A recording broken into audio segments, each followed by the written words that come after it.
Thank you, Alex.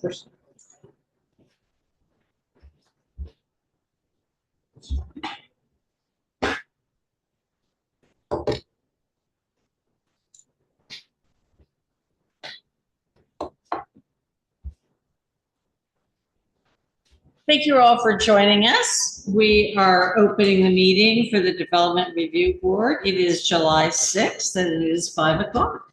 And thank you, everyone. Thank you, Marshall, for being with us.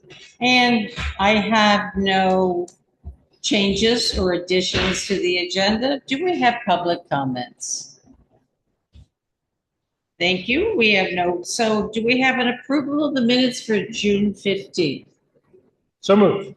Thank you so much. Is there a second? You girls. Oh, I was muted. Sorry. Second. Thank you so much. All in favor? Cheryl, aye. John, aye. Diane, aye. Crystal, aye. Thank you, everyone. Appreciate that.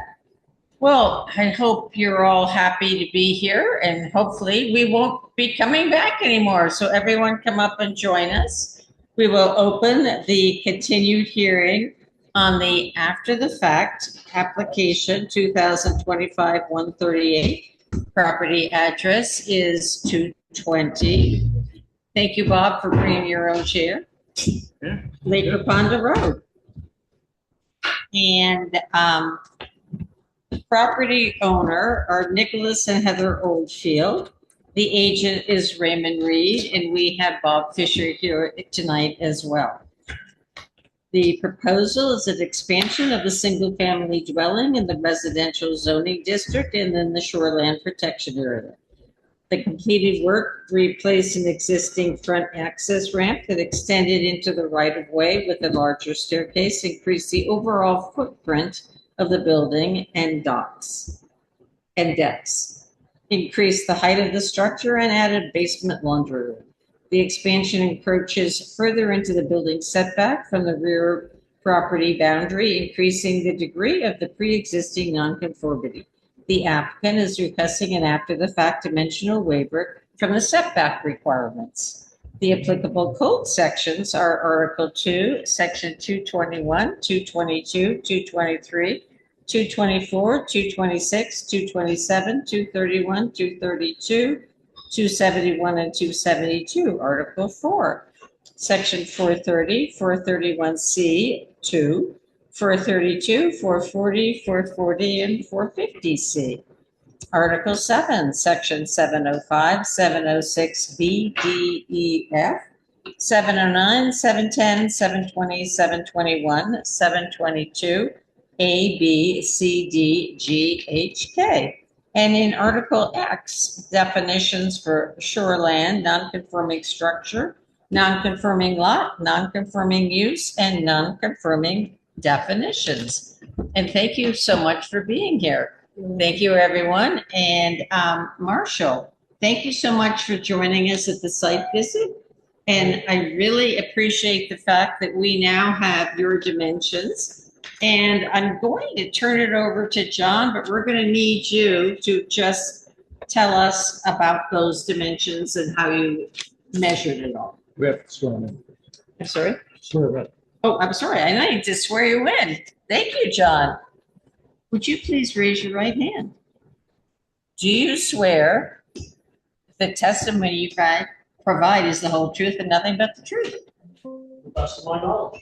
Thank you so much. So we're going to need you to grab one of these. Lights. Yeah. I'll just sit right up next. No, that's fine. There you go. Thank you, Marshall. Introducing Marshall Dix, who is the superintendent for our road crew and who joined us on our site visit to help us with the measurements. So just before we get to Marshall, I just want to note that there are 3 additional exhibits. In the record, Exhibit 42 is measurements taken at 220 Lake Raponda Road by Marshall Dix, Wilmington Road Superintendent. Exhibit 43 is an undated letter from Chris and Heidi Ziza to the Wilmington Development Review Board. And Exhibit 44 is a petition for interested party status from Carol Boyes dated July 1st, 2026. With regard to that last one, I would just like to voice our objection to that based on the statute, that while it does allow any 20 persons to petition, there needs to be the plan or a bylaw of which is at issue in any appeal brought under this title. To my knowledge, what we're here for is not an appeal, so therefore I don't think that that applies, and the 20-person thing should be rejected as a piece of evidence. Not real surprised to hear that, Bob, because I also read that today. Not sure why it says an appeal, but if you know and you read the state statute. I'm reading the state statute. But it doesn't have to be an appeal, does it? It says the plan or a bylaw of which is at issue in any appeal brought under this title. So this is an application for. It's an after the fact application, Right, correct? but that's Yeah, not it an is not an appeal. So that's our position, and so there's an objection. You have no rights. I'm sorry, you have no rights. Marshall shouldn't be sitting. You on have it. no That's rights. creation and propriety. You've done it with Jessica Roberts in the past. It's not on the board. This is why he doesn't sit on the board. You He sits off to have the no side. rights to speak, so please be quiet or leave the room. You're having an unjust meeting. You have no Act like rights to a judge. speak, so please be quiet or leave the room. This is wrong. Thank you. I understand what you're saying, Bob. I would like to ask you to please allow this to go forward, even though, yes, you're correct, it's not an appeal. But right now, let's let Marshall attest to the exhibit. That's fine. Thank you so much. That's for Marshall going for, yeah. I've got Marshall's exhibit right in front of me. Okay, Marshall. I just want to explain what you did and then talk about your memo. So I was asked to meet over on 220 Lake Raponda Road with Bob. Sorry, I'm gonna draw a blank. Ray Reed. Ray Reed, and some of And all of us. some of you guys. I was asked to take measurements on certain areas under your direction. I did all the measuring with no bias because I had no clue why I was measuring. So I just did the measurements because you asked me to. And if there's any measurement that's not explained that you need to understand, let me know and I can come up with the answer to it. So we all have the, Little diagram. right, yep. So Diagram and the. are there any questions? Is there anybody that disputes what I wrote? No, we were there and we saw you take the measurements, and as long as these are the measurements that you were jotting down at the time. I have the paper And, there just in case I wrote them wrong so I could verify. If anybody had any questions. that I Thank was you wrong. so much for coming out and joining us on your day off. We appreciate Yeah, it. No thank you problem. very much. No problem. Thank you, Marshall. Is that all I needed to do? That's Yeah, all that's you it. needed. Yay, hooray. Oh, no one had questions. So thank you. With regard to one of the measurements, which I'm not doubting, the measurement was from the southeast corner of the original house to the post underneath the deck, okay? And I don't see, or that's here, number 11, 36 feet, 9 inches, okay? And I just want to have, if Ray can state where those posts were put. It's my understanding from Ray's crew, they were put in exactly where the posts were before. Is that correct, Ray? Yes. Okay. And how can you prove that? I could probably grab pictures and prove that, yes. Because it's your burden of proof. So from the, and I had raised this at the last hearing, if you look at the lister's property card and you measure out from there, the point of the most pre-existing non-conforming was the lower deck. And the posts are within that, the same location. So So you said. yeah. So the measurement. Well, we don't have any 36 evidence feet. at this point. Sure you have. You have the evidence of the lister card. That's in your Okay. evidence. Of the And post. you have the testimony of Ray Reed right there, that they were put in the exact location and the same footings. That's evidence. Not much, but. So, Crystal and Diane, I just wonder if you have any questions or comments, please. I don't have any questions about the measurement. No, not about the measurements, but I was just reading like in our zoning ordinance, section 272, about who can be heard at a public hearing. So I don't understand why that's being challenged. He shouldn't sit No, with the judge. excuse me, you are not allowed to speak. You may leave the room or be quiet. You have no rights. But all right, okay.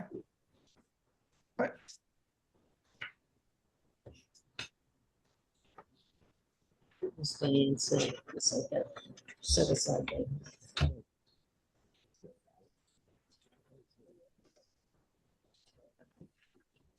Okay, so we're going to continue to go forward. I'm not sure who L. Topper is. I just want to be sure we have all the names for Crystal because she is our queen of clerkism.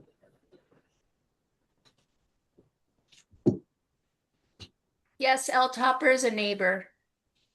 Okay, thank you so much. Okay, so Bob, will you please allow the group of 20 to speak?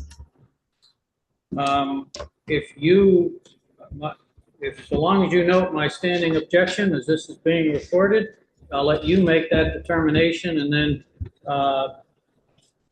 you can do as you see fit as the chair of the board. Thank you so much. I appreciate that, Bob. I see your hand up. Yes. We're going to And if you want, actually, we can step we're aside if they going, want to come she up. can come sit there. You guys don't have to move. We might have more questions, so appreciate it if you don't. John will give you, and you will do your, would you please raise your right hand? And do you swear, right hand, thank you. Sorry, confused. Do you swear the testimony you provide is the whole truth and nothing but the truth? I did. Thank you so much. And I just want to be sure that there's clarification that we are only talking about safety. We're not talking about anything having to do with the DEC decision on Shoreland. That's correct. Thank you so much. I would add environmental and safety to that, if that's okay. But to get back to just the petition issue, I understand from strict reading of that section C, or whatever it was, that it does say it's related to an appeal. However, when we first came here and first started giving our comments, section C, I think that was section I that we did the petition, which, by the way, took a lot of effort, a lot more than some other people have done here to give comments. But section C, it says, who may attend and be heard at a public hearing includes any person owning or operating property in the immediate neighborhood of a property that is the subject of any decision or act taken under this chapter, who can demonstrate a physical, that would be safety, or environmental impact on the person's interest under the criteria reviewed, who alleges that the decision or act, if confirmed, will not be in accord with the policies, purposes, or terms of the plan or ordinance of that municipality. So we maintained from the beginning that we had standing as an interested person because we have property on the lake. We have property also somewhere else, but we have property on the lake that is impacted, environmental impacts to the lake from this property to 20 Lake Honda Road. May I ask you to please move beyond that? We have already decided that you have, thank you for putting it all Okay. together. Just You wanna- have a group of 20, and would you please speak for your group of 20? regarding everything or just? Just what's in the safety. application. Wait, well, but wait a minute, wait, I'm a little confused because under section 730, under special, there is that is part of our review. I don't understand. So she is speaking for a group of 20 that was put together. And so she can speak to anything other than the DEC decision. Well, I know, but there are specific standards that are sort of related to that. So under section 730, specific standards, under things that we as a DRB and interested people might want to have some overview of it. It's right, I can read it. It's specific standards, the development review board shall refer to the existing land use, natural resources, special resources areas, water resources, transportation system, community facility, and utility maps of appendices to aid their decisions on proposed land development, including but not limited to the following areas: lands over 2,500 feet in elevation, surface waters, water source protection areas, flood hazard areas, deer wintering areas, wildlife crossings, rare and threatened plants, scenic areas, scenic roads, impact on community facilities and utilities, impact on transportation systems, shoreland.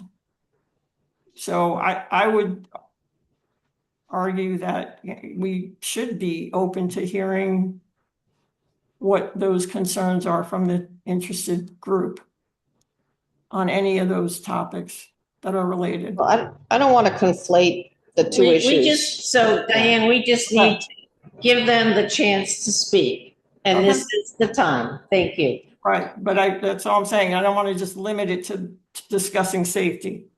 That's okay. Thank you.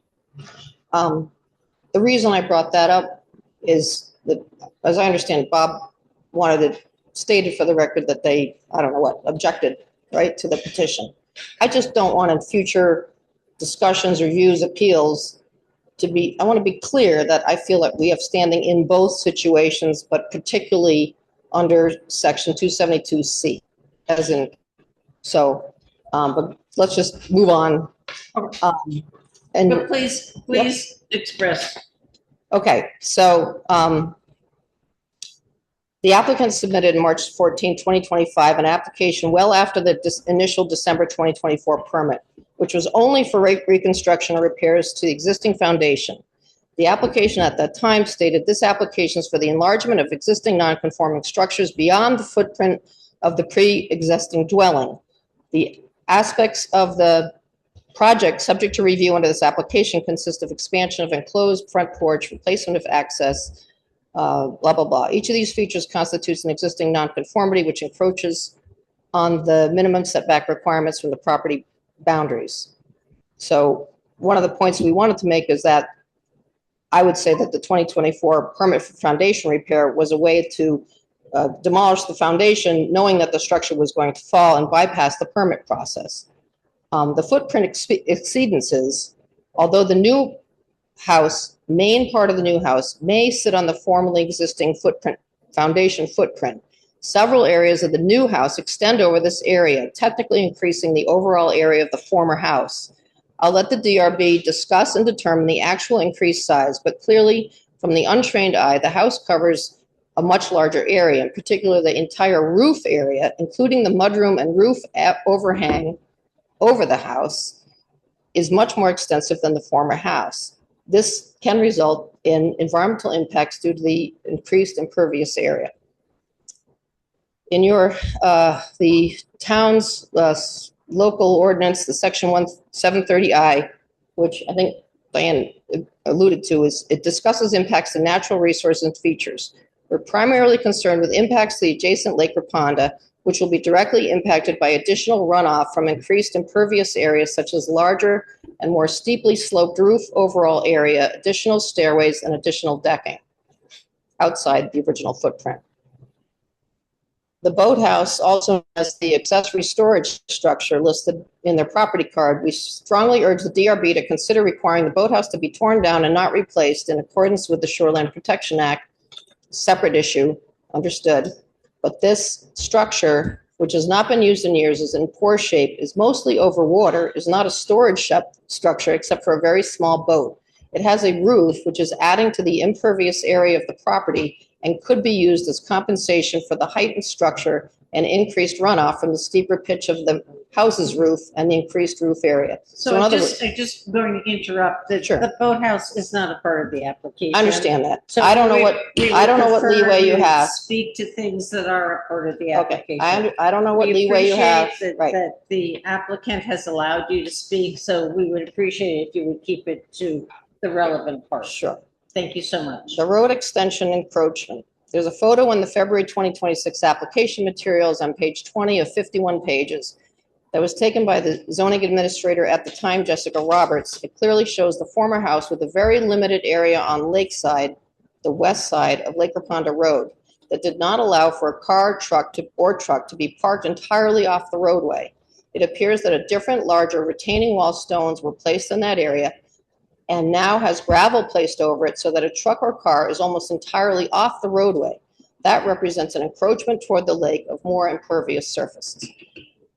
Public roadway safety issue. The additional new parking area on that side, the northeast side of the property, and the west lake side of Lake Raponda Road have encouraged contractor trucks, delivery trucks, and cars to park in that area. Particularly in the winter, this poses a hazard to pedestrians as well as road traffic. The proposed redesign for the stairs does not solve or eliminate this problem and may exacerbate this problem. Outside lighting, can I speak about outside lighting or So not? just to clarify the record, I believe that Ray and Heather have testified that there will be no parking in front of the structure. Is that correct? Yes. Of course, if we're unloading to get Yeah, into no. our house when we've done the 4-hour drive to New York, yes. But you're not, We do not park in front of the house. There would have been some construction. yeah, I just wanted to confirm your testimony on that. Thank you. Outside lighting, can that be discussed? That's related to a environmental safety issue. Outside lighting should be motion sensitive or on a timer, dark sky compliant, which are lighting fixtures that are designed to minimize light pollution by fully shielding the bulb and directing all illumination strictly downward, which prevents the light from shining up into the night sky or spilling into neighborhood houses or the surrounding lake area. Final note, there's a ZZA letter from the to the DRB, which I received today, July 6, 2026, and it was sent to the petitioners. It has some errors in it. The name of the entity Mr. ZZA says he's secretary for is the Raponda Foundation, not the Lake Raponda Foundation, which should not be confused. Separate entity, Lake Raponda Association. By mentioning the Raponda Foundation, I feel that he has which has a stated mission of protecting the lake. He implies the foundation might stand behind his comments. If so, he should present the motion and the vote of the directors of that organization. And as a final note, he seems to have a conflict of interest as he supplied the wood flooring to the owner for their house, as he himself stated. Thank you. So, Carol, question. You mentioned outside lighting. Just so I understand what you said, Yes, you have concerns about the outside lighting? yes. John Meyer stated it in first hearing too. Okay, that it's not downward facing? Pardon? Exactly what are your concerns? There's Just so dark, I understand. yeah, okay, so there's something called dark sky compliant lighting. I don't know if it's a requirement in your zoning regulations, but it has to do with protecting light scattering at night from migration of birds, blah, blah, blah, things like that. It also prevents, it also restricts the illumination just to underneath the house. It's covered on the top. It directs the light downward. Does that make sense? Yes. So it's a new, not new, honestly. It's when Not new. Okay. we built 25 years ago, dark sky compliant lighting was already in effect. So. Okay. So we have requirements, which is, downward facing and all the rest of that, and John will get in. Shielded downlight. So I'm familiar with the term. It's used in certain light fixtures so that it meets all the criteria. But in our zoning ordinance, those are all the points that we need to, they are basically dark sky compliant points, but it's not necessarily a fixture you can like point to and say it's dark sky compliant based on what the manufacturer is telling you, but if their lights are not shielded or not pointing down, then they're not in. All right. Okay, Yeah. that's fine. Similar then. So Thank you, Diane. Yeah. I believe we've already heard testimony from the applicant with respect to this. With respect to the lights. I thought it was only related to the motion detector, not related to the downward illumination. So I just want to be sure, Carol, have you gone through everything for your group that you were speaking for? Yeah, I think the other issue is the permit stated that they would not exceed the existing footprint multiple times, multiple permits, and they've exceeded the footprint. So part of the issue that I think the petitioners have is if people are allowed to go in, build a house, and then say, sorry, oh, we didn't mean that, we want an after-the-fact permit, what is the point of having an ordinance?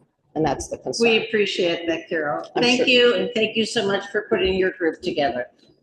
And we appreciate everything you've had to say. Yes, Bob? Thank you. And with regard to the lighting, we're certainly flexible with downcast Yes. lighting, motion sensors, things like those can be done. We've already discussed the lighting. Yes, there's already testimony. With regard to the road and the pedestrian safety, the plan is to bring the steps and have steps going up each side as compared to the way they are now. There's been prior testimony to that, improving the safety, the no parking, so all of those things. And I would point out from a pedestrian standpoint, as much as people do walk along Lake Ponda, there's no sidewalk or anything. It's no different than any other road in town with regard to any pedestrian rights. But obviously people can walk on the side of the road, it's a public right of way. With regard to the boathouse, I think you said that that's not before us. It's not a part of the application. Nor does the DRB have any authority to order anything with regard to shoreline protection, as that's preempted by the Not state. a part of what our discussion is. So, Could I just add to, it was mentioned that different stones were replaced? I'm sorry. So about the stones that Carol brought up, that stone came off, that was on recording, that's not correct. I can't hear what was said. So yeah, can we get you Sorry. another one? Because no no, one it's fine. can I hear can that. go here. Carol. The stone that Carol spoke about that was replaced and put in, Yes, are we all in agreement that that got removed? yes. And then, That was all removed. Carol is saying it's not removed. We had a site visit.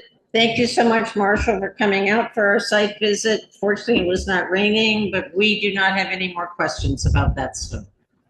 okay, thank you. I just wanted to bring that up. Thank you, Ray. Thank you. And with regard to, John, you had mentioned earlier, with regard to the original footings, I asked my client to give us photographs. This would comport with the lower deck and on the Lister card showing the footings. So I've asked Heather to email this to Alex so that you'll have a copy of this. But those footings on the outside there are where, that's evidence of where those footings were. Can we send that to Alex so Alex can then do magic? All right, so that will be Exhibit 45. So Heather, will you please send that? Thank you so much.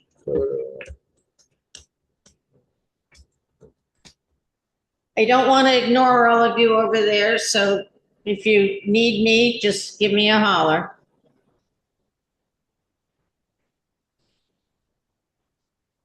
And thank you. You guys walked in. Did you all sign in? No, we did. Thank you so much. Appreciate it.